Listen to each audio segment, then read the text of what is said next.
करें माननीय बहन जी, जोरदार ताली बजाकर स्वागत कर दें।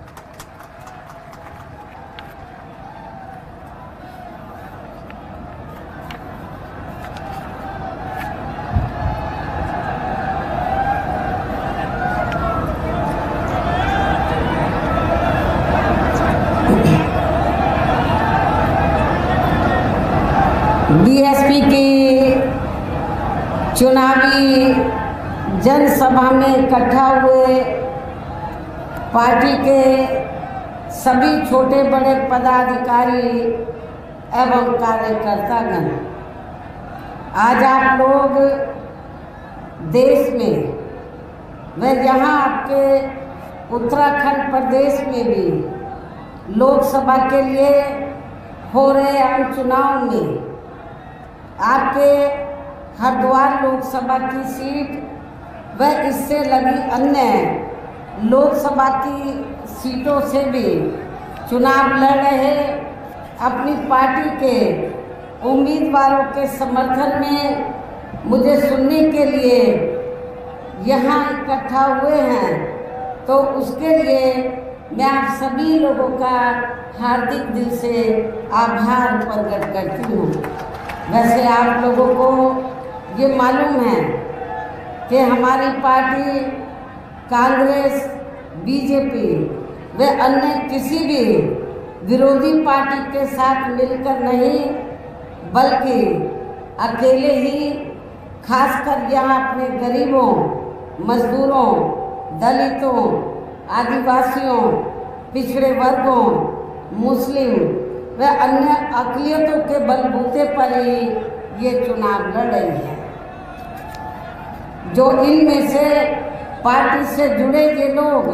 अपनी पार्टी के उम्मीदवारों को जिताने में पूरे जी जान से लगे हुए हैं। हालांकि आज आपकी यहाँ इकट्ठा हुई अपार भीड़ व भीड़ के जोश को भी देखकर अब मुझे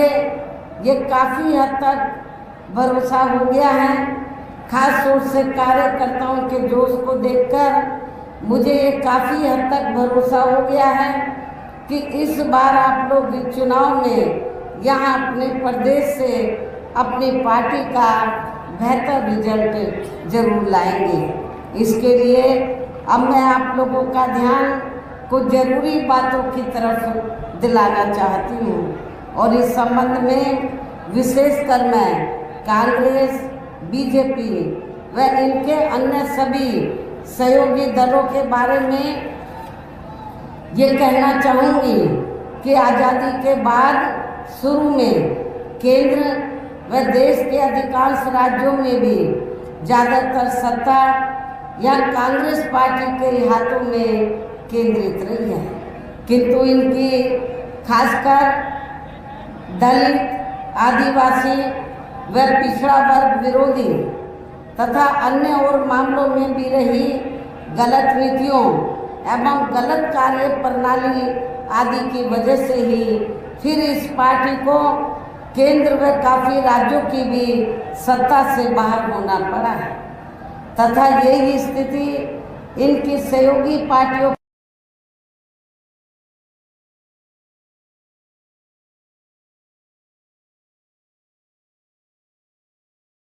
पड़ी है। और अब पिछले कुछ वर्षों से बीजेपी एवं राज्यों की भी सत्ता में काबिज हो गए हैं। साथ ही इनकी भी ज़्यादातर रही जातिवादी, पूंजीवादी, संकीर्ण, सांप्रदायिक व द्वेषपूर्ण नीतियों एवं कार्य प्रणाली आदि से तथा इनकी कथनी व करनी में भी काफ़ी अंतर होने की वजह से ऐसा लगता है कि इस बार ये पार्टी भी केंद्र की सत्ता में आसानी से आने वाली नहीं है। इस बार भी ये Bharatiya Janata party and company के लोग केंद्र की सत्ता में आसानी से आने वाले नहीं हैं, बशर्ते यदि ये चुनाव इस बार फ्री एंड फेयर होता है तथा आम चर्चा के मुताबिक वोटिंग मशीनों में भी कोई गड़बड़ी आदि नहीं की जाती है। और वैसे भी इस बार चुनाव में इनकी कोई भी पुरानी व नई चल रही नाटकबाजी, जुमलेबाजी व गारंटी आदि काम में आने वाली नहीं है, क्योंकि अब देश की जनता काफ़ी हद तक इस बात को समझ चुकी है कि इनकी पार्टी ने अब तक देश के विशेषकर गरीबों, कमज़ोर तबकों, मध्यम वर्गीय एवं अन्य मेहनतकश लोगों को जो इन्हें अच्छे दिन दिखाने के असंख्य प्रलोभन भरे वायदे किए हैं तथा अनेकों हवाई व कागजी गारंटी भी दी है, काफ़ी कागजी गारंटी भी दी है, तो उनका ज़मीनी हकीकत में अभी तक भी इन्होंने लगभग 1/4 हिस्सा कार्य भी नहीं किया है, बल्कि इसके स्थान पर इनका ज़्यादातर समय व ताकत भी यहाँ इनके अपने चहेते रहे बड़े बड़े पूंजीपतियों एवं धन्ना सेठों को ही ज़्यादा से ज़्यादा माला माल व धनवान आदि बनाने में तथा इन्हें हर स्तर पर छूट देने व बचाने आदि में ही लगी रही है, जिनके अधिकांश आर्थिक सहयोग से ही ये पार्टी व अन्य पार्टियां भी अपना संगठन चलाती हैं तथा चुनाव आदि भी लड़ाती हैं, जिसका काफ़ी कुछ खुलासा बॉन्ड की आई रिपोर्ट से भी हो जाता है। इसके साथ ही अब ऐसा लगता है कि कांग्रेस पार्टी की तरह ही बीजेपी ने भी केंद्र की तमाम सरकारी जांच एजेंसियों का ज़्यादातर राजनीतिकरण कर दिया है। इसके अलावा देश के किसान वर्ग भी वर्तमान बीजेपी की सरकार में शुरू से ही अपनी विभिन्न समस्याओं को लेकर काफ़ी ज़्यादा दुखी व परेशान रहे हैं और अभी भी हैं, जबकि यूपी में आपसे लगा हुआ स्टेट है यूपी, जबकि यूपी में 4 बार हमारी पार्टी की रही सरकार ने इनके हितों का भी हर स्तर पर विशेष ध्यान रखा है। और आप लोगों को ये मालूम है कि जब पहली बार मेरे नेतृत्व में सरकार बनी थी तो उस समय उत्तराखंड अलग से स्टेट नहीं बना था, उत्तर प्रदेश का एक हिस्सा था। तो तब उस समय पहली बार मेरे नेतृत्व में बनी सरकार ने तो आपके उत्तराखंड में यूपी के साथ साथ आपके उत्तराखंड में जो यूपी का हिस्सा होता था उस समय, तो यहाँ की जो ज़रूरतें थी, यहाँ के गरीब और मजलूमों की जो ज़रूरतें थी, खास तौर से पहाड़ी क्षेत्र के लोगों की जो ज़रूरतें थी, उसको हमने काफ़ी हद तक पूरा किया। हमने वर्तमान बीजेपी की सरकार की तरह या पूर्व में रही कांग्रेस पार्टी की सरकार की तरह तो यहाँ के लोगों की उपेक्षा नहीं की, बल्कि लोगों के हित को ध्यान में रखकर प्राथमिकता देते हुए तो उस समय हमारी पार्टी की सरकार ने यहाँ ऐसा कोई भी कार्य नहीं होने दिया जिससे यहाँ की जो प्रकृति है तो उसके साथ खिलवाड़ किया जा सके, जैसा कि अब हो रहा है। आपके उत्तराखंड में प्रकृति के साथ तो बहुत खिलवाड़ हो रहा है, आए दिन इधर जमीन खिसकती रहती है, बहुत बुरा हाल है। और इतना ही नहीं, आप लोगों को ये मालूम है कि जो बरसों से आपके हल्द्वानी में जो बरसों से चाहे वो सरकारी जगह भी थी, हम मान लेते हैं उनकी बात, जो बरसों से लोग उधर खास तौर से मुस्लिम भाई हमारे वहाँ पर बसे हुए थे, तो उनको अलग करना ही था तो पहले उनके लिए अलग से रिहाइश की व्यवस्था सरकार को करनी चाहिए थी, लेकिन सरकार ने ऐसा नहीं किया। खास तौर से वीकर सेक्शन माइनॉरिटीज़ के साथ काफ़ी यहाँ पर सोतेला रवैया अपनाया जा रहा है। लेकिन जब उत्तराखंड यूपी का हिस्सा होता था तो हमने यहाँ के लोगों की ज़रूरतों को ध्यान में रखकर हमने कई ज़िले बनाए, तहसील बनाए, ब्लॉक बनाए और मैदान का काफ़ी खाद्य सामग्री हमने आपके पहाड़ी क्षेत्र को दी थी, जो अब आप लोगों को होता हुआ नजर नहीं आ रहा है। इतना ही नहीं बल्कि केंद्र में पूर्व की रही कांग्रेस की सरकार की तरह ही वर्तमान भाजपा सरकार में भी इनकी जातिवादी हीन सांप्रदायिक एवं पूंजीवादी सोच व नीतियों के चलते पूरे देश में सर्व समाज में से खासकर गरीबों, दलितों, आदिवासियों, पिछड़े वर्गों, मुस्लिम व अन्य धार्मिक अल्पसंख्यक समाज के लोगों का भी पूर्ण रूप से विकास व उत्थान आदि नहीं हो सका है। और इस संदर्भ में वैसे आप लोगों को ये मालूम है कि पूरे देश में यहाँ दलितों, आदिवासियों एवं अन्य पिछड़े वर्गों का सरकारी नौकरियों में वर्षों से अधूरा पड़ा आरक्षण का कोटा भी अभी तक पूरा नहीं भरा गया है। विशेषकर SC व ST वर्गों के सरकारी कर्मचारियों का पदोन्नति में आरक्षण तो अब काफ़ी हद तक प्रभावहीन ही बना दिया गया है। साथ ही केंद्र व राज्यों में भी विरोधी पार्टियों की रही सरकारों में इन सभी वर्गों को प्राइवेट सेक्टर में आरक्षण दिए जाने की व्यवस्था किए बिना ही इनकी सरकारों के ज़्यादातर सरकारी कार्य अब प्राइवेट सेक्टर के जरिए ही इनके बड़े बड़े पूंजीपतियों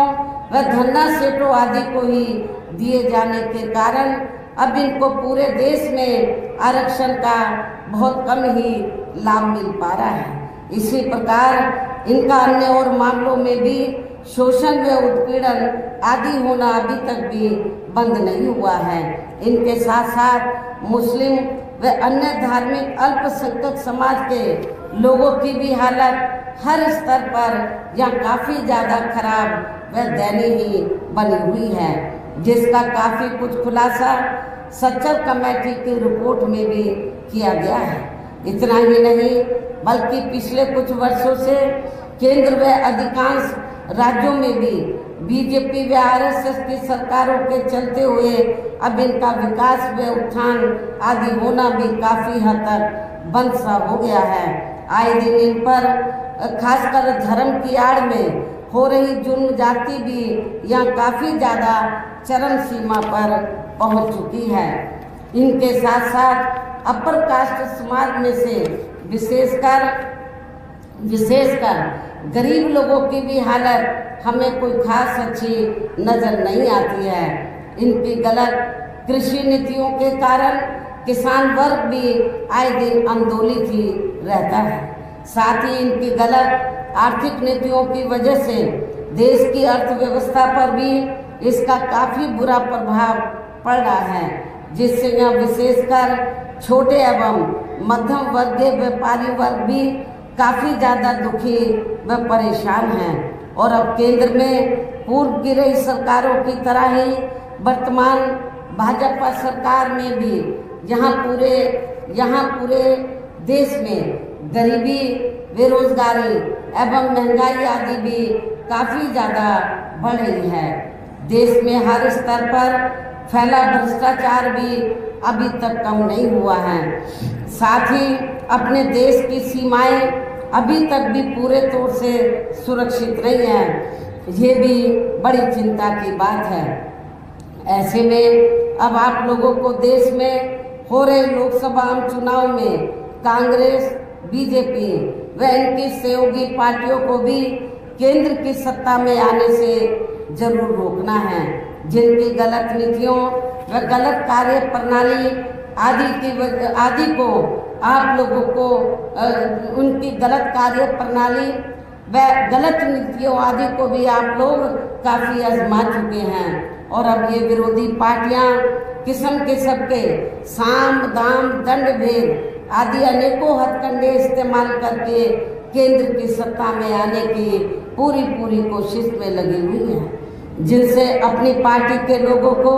हर स्तर पर काफ़ी ज़्यादा सावधान रहना है। और इस मामले में विरोधी पार्टियां अपने अपने पक्ष में हवा बनाने के लिए खासकर मीडिया, ओपिनियन पोल व सर्वे आदि का जो बड़े पैमाने पर इस्तेमाल कर रही हैं,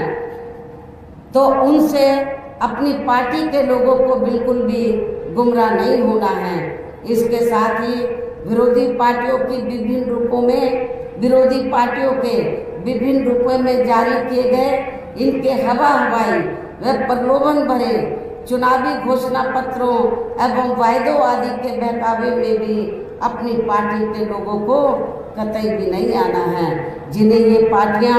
चुनाव खत्म होने के बाद ज़्यादातर अमल में नहीं लाती हैं और अब जिन पर से देश की जनता का अधिकांश विश्वास ही उठ गया है। यही खास वजह है कि हमारी पार्टी किसी भी चुनाव में अपनी पार्टी का कोई भी चुनावी घोषणा पत्र आदि जारी नहीं करती है। वैसे भी हमारी पार्टी किसी भी मामले में कहने में बहुत कम बल्कि कार्य करके दिखाने में ही ज़्यादा विश्वास रखती है। और इस बात का सबसे बड़ा सबूत ये है कि उत्तर प्रदेश में 4 बार हमारी पार्टी के नेतृत्व में रही सरकार ने चुनाव में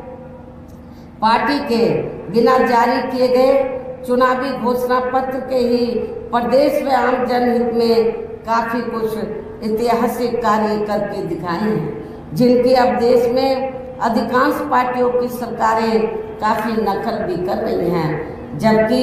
इस मामले में हमारी पार्टी का ये कहना है कि यदि इन पार्टियों के स्थान पर केंद्र में हमें अपनी पार्टी की सरकार बनाने का मौका मिलता है, तो तब फिर हमारी पार्टी की बनी सरकार केंद्र में यहाँ अब तक की रही सभी विरोधी पार्टियों की सरकारों की तरह केवल हवा हवाई व कागजी कार्य आदि नहीं करेगी, बल्कि उत्तर प्रदेश की तरह ही जमीनी हकीकत में ठोस कार्य करके दिखाएगी। और इस संदर्भ में खासकर मैं ये कहना चाहूँगी, केंद्र द्वारा देश में पिछले कुछ समय से अति गरीब परिवारों को अस्थायी तौर पर फ्री में जो थोड़ी सी खाद्य सामग्री दी जा रही है, तो उससे इनका अस्थायी तौर पर भला होने वाला नहीं है। और वैसे भी इनकी ये जटिल समस्या देश में हर हाथ को काम देने से ही केवल दूर हो सकती है, जिसकी तरफ हमारी पार्टी की बनी सरकार विशेष ध्यान देगी। साथ ही देश में पिछले काफ़ी वर्षों से आए दिन बढ़ रही गरीबी, बेरोजगारी व महंगाई आदि से भी जनता बहुत ज़्यादा दुखी है, परेशान है, जिसे भी आर्थिक नीतियों में तब्दीली करके जरूर दूर किया जाएगा। धर्म की आड़ में पिछले कुछ वर्षों से खासकर मुस्लिम समाज के लोगों का द्वेष की भावना से जो इनका काफ़ी ज़्यादा शोषण व उत्पीड़न आदि किया जा रहा है, तो इसे भी फिर जरूर रोका जाएगा। कहने का तात्पर्य ये है कि देश में इस समय हो रहे लोकसभा चुनाव में विरोधी पार्टियों के जारी किए गए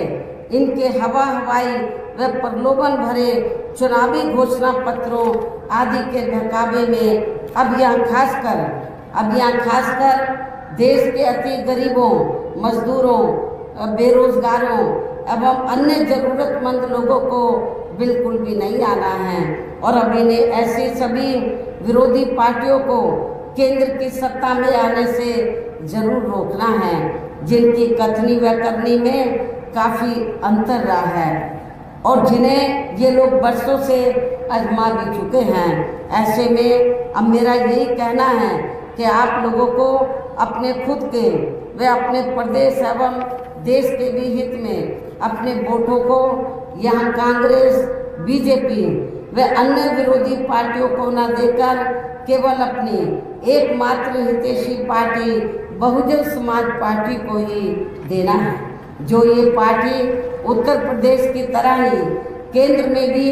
अपनी पार्टी की सरकार बनने पर फिर पूरे देश में यहाँ अपनी पार्टी की सर्वजन हिताय व सर्वजन सुखाय की नीतियों पर आधारित ही सरकार चलाएगी। इसके साथ साथ केंद्र से जुड़ी आपके क्षेत्र की जो भी यहाँ स्थानीय समस्याएं होंगी, तो उन्हें भी फिर दूर करने का हर संभव पूरा प्रयास किया जाएगा। साथ ही यहाँ गरीबों, मजदूरों, बेरोजगारों, व्यापार कर्मचारियों, किसानों, छोटे व्यापारियों एवं अन्य मेहनतकश लोगों के हितों का विशेष ध्यान रखा जाएगा। हर वर्ग के लोगों का, चाहे वीकर सेक्शन के लोग हैं या अपर कास्ट समाज के लोग हैं, जो भी गरीब लोग हैं, माइनॉरिटीज़ के लोग हैं, सबके हितों का पूरा ध्यान रखा जाएगा। और तभी फिर यहाँ वास्तव में अपने देश के महान संतों, गुरुओं व महापुरुषों में भी खासकर महात्मा ज्योतिराव फूले, श्री छत्रपति शाहू जी महाराज, श्री नारायण गुरु, बाबा साहब डॉक्टर भीमराव अंबेडकर एवं मान्यवर श्री कांशीराम जी आदि का भी अधूरा सपना जरूर साकार हो सकता है, जिनको यूपी में हमारी पार्टी के लिए सरकार द्वारा हर स्तर पर पूरा आदर सम्मान दिया है। इन्हीं खास बातों के साथ ही अब पार्टी और मूवमेंट के हित में यही कहना है कि हमारी पार्टी ने आपकी हरिद्वार लोकसभा की सीट व इससे लगी अन्य लोकसभा की सीटों से भी जिनको भी चुनाव के मैदान में उतारा है, जो यहाँ आपके सामने मंच पर मौजूद भी है, तो उन्हें आपको जरूर कामयाब बनाना है, जिसके लिए यहाँ पार्टी के केंद्रीय एवं स्टेट के कोऑर्डिनेटर तथा स्टेट अध्यक्ष व स्टेट की पूरी कमेटी व यहाँ के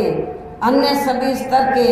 छोटे बड़े पदाधिकारी व हमारे विधायकगण भी पूरे जी जान से लगे हैं। और अब आप लोगों को वोट पड़ने वाले दिन यहाँ अपनी पार्टी के सभी लोकसभा उम्मीदवारों को अपनी पार्टी का जो हाथी चुनाव चिन्ह है, हाथी चुनाव चिन्ह के सामने वाले बटन को दबाकर इनको जरूर कामयाब बनाना है। इस खास अपील के साथ ही अब मैं आप लोगों से यही रजा लेती हूँ। जय भीम, जय भारत। समाज पार्टी जिंदाबाद, तुम्हारी पार्टी जिंदाबाद, आप संघर्ष करो, आप आगे बढ़ो, तुम्हारी पार्टी जिंदाबाद, बीएसपी की क्या पहचान, नीला झंडा हाथ निशान, बहुजन समाज पार्टी जिंदाबाद, बहुजन समाज पार्टी जिंदाबाद,